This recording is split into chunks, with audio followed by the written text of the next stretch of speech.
साईं बाबा का नाम लेके अब हम अगली कथा धेनुकासुर का उद्धार उस पर आते हैं। जब तक श्री कृष्ण और बलराम की आयु 5 बरस की थी तो उसे उन दोनों को बछड़ चलाने के लिए भेजा जाता था। गौएं नहीं दी जाती थी, सिर्फ बछड़े वो लेकर जाते थे। लेकिन जब श्री कृष्ण और बलराम ने 6ठे साल में प्रवेश किया तो उन्हें गौएं चराने की भी आज्ञा मिल गई।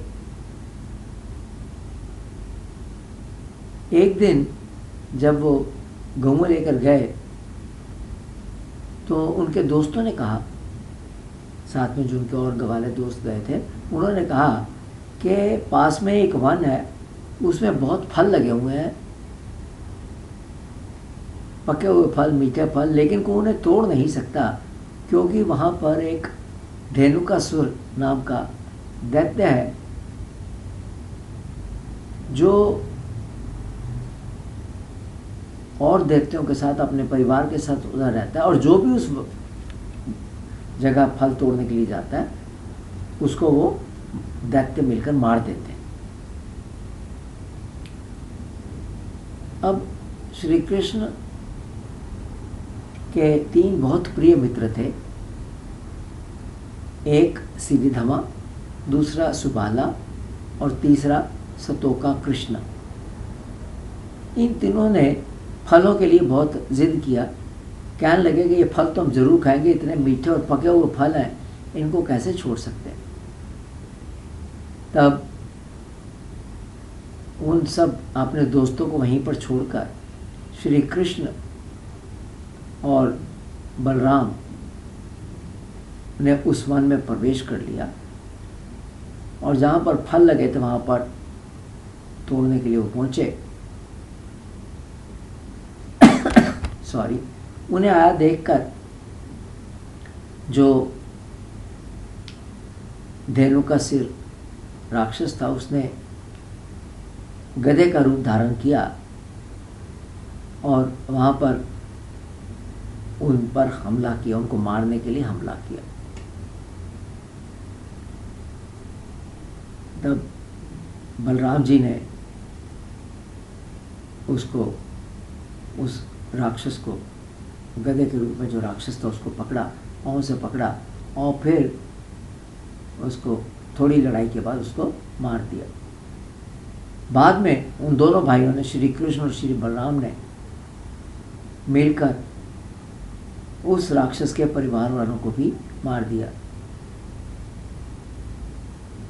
उनकी मृत्यु के बाद फिर गांव के सब लोग उस वन में जाकर फल और फूल लेने लगे।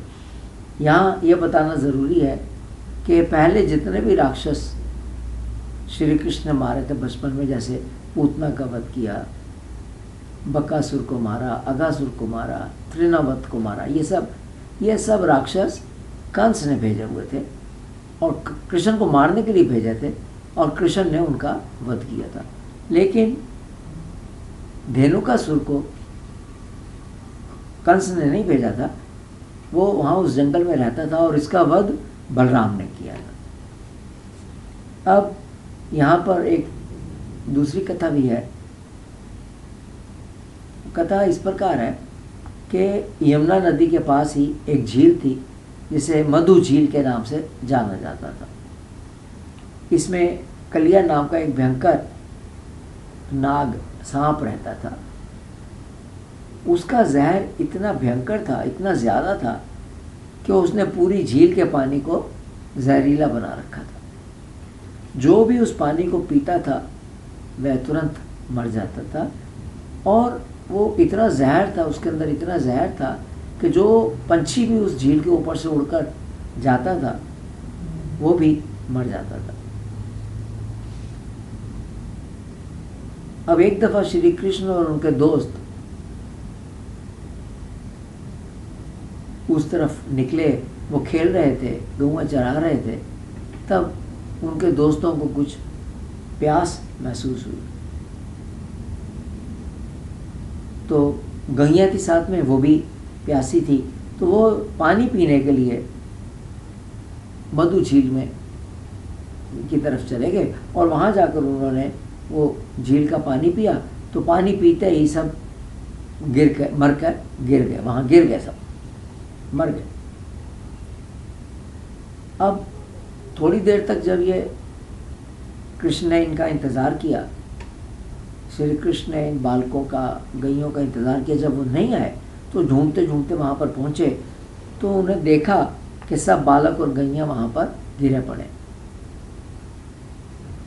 ये देखकर वो बहुत क्रोधित हुए और उन्होंने सोचा कि इस कलिया नाग को सबक सिखाना चाहिए। तो कृष्ण ने कहा अपने दोस्तों, जो बाकी के दोस्त थे, कि आप लोग यहाँ पर इंतज़ार कीजिए, मैं नदी में कूदकर इस कलिया नाग को सबक सिखाकर बाहर आता हूँ। दोस्तों ने मना किया कि इसका पानी इतना जहरीला है, इसमें तुम जाते ही मर जाओगे, मत जाओ। लेकिन श्री कृष्ण ने उनकी बात नहीं सुनी और कहा कि नहीं, मैं जाता हूँ और मेरे को अभी ठीक करना है इन सबको। और ये क्या कि वो पानी में कूद गए। जब बालकों ने देखा कि ऐसा हो गया है तो वो तो बहुत घबरा गए और वो भागे भागे गांव गए और जाकर उन्होंने यशोदा मैया को, नंद बाबा को और दूसरे गाँव वालों को बताया कि कैसे श्री कृष्ण मधु झील के अंदर कूद गए जिसमें कलिया नाग रहता है। यह सुनकर यशोदा मैया तो बेहोश होकर गिर गई और पिता बहुत चिंतित हो गए और गांव वाले भी बहुत चिंतित हो गए और घबरा कर वो सारे के सारे झील की तरफ भागे। झील पर आकर देखा कि श्री कृष्ण दिखाई नहीं दे रहा और वो पानी के अंदर है, तो सब वहाँ पर चिंता के साथ बैठ गए और भगवान की प्रार्थना करने लगे कि कन्हैया को कुछ होना नहीं चाहिए और किसी तरीके से परमात्मा उनकी रक्षा करे ताकि वो इसमें से बाहर आ जाए। उनको पूरा ये था कि ये बहुत ही खतरनाक, पानी के अंदर एक सांप है, ये बहुत ही खतरनाक है और वो इसको मुश्किल है कि जिंदा छोड़ेगा। तो ये कथा को हम यहाँ समाप्त करेंगे और अगली कथा में किस प्रकार श्री कृष्ण कलिया नाग का मर्दन करते हैं, कलिया पर कृपा करते हैं, वो आगे बढ़ाएंगे। इसको सुनने के लिए धन्यवाद।